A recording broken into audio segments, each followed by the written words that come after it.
වෙනකන් ඉවසන්න බෑ මං කඩේට ගියා. ඔබ ගිනි පෙට්ටිය ගෙනාවා. ගෙනාවා. ඒ කියන්නේ ඔබ තුමක් ගෙනාවද? පස්ස කරා.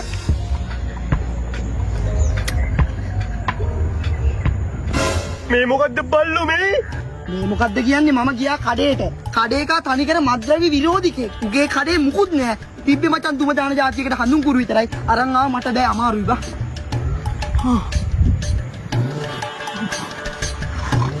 තෝනම්ම සිකාරේ බල්ලෝ. අන්න අරුන් එනවා. අන්න අරුන් ඉන්නවා.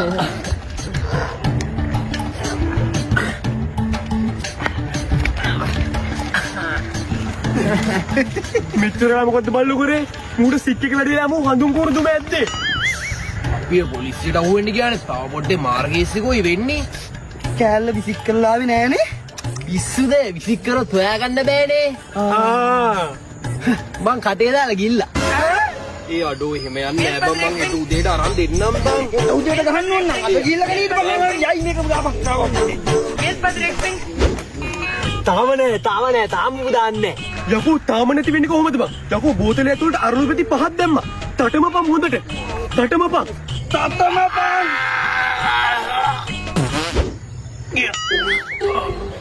බඩු ආවා.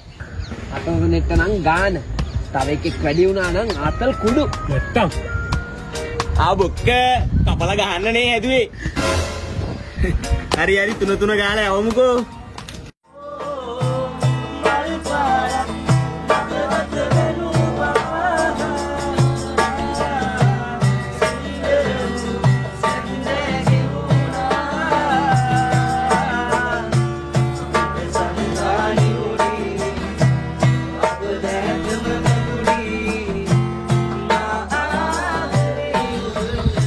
හරුස මේ ටිකක් ගහ ගන්න බැරි වෙයිද? කීනි චුට්ටක් වැඩි පුර දාලා පුළුවන්. තේකක් දුන්න පුළුවන්. හැබැයි අපේ ගෑණි හිතන් ඉන්නේ මං ගෑනු පෙරේතෙක් කියලා. උඹලා දෙන්න ගිහිල්ලා අපේ ඒ ගෑණිගේ මතේ සම්පූර්ණයෙන්ම වෙනස් කරන්න ඕනේ. වෙනස් කරපුවා මං අනිවාර්යෙන් තේකක් බොන්න පුළුවන්. අයියෝ මොනවද වෙනස් කරමු අපි ඔය මත. අරුන් දෙන්නත් වෙනවද දන්නේ අහලා බලන්න. එනවද? දැන් බෑ මට එන්න බෑ. එලි වෙලා එන්නම් කරුබල යන්න බෑ මට. හරි. එයාට එන්න බෑඩෝ. නවිදුගෙන් අහන්නවද කියලා නවිදුගෙන් අහන්න. මාත් මුත් එක එළි වෙලා එන්න. ඔයා බලන්න. දෙන්නටම කළුවා. මූ කිව්ව කොහමද? පෙම පෙරාගෙන වැදෙනවා කියලා.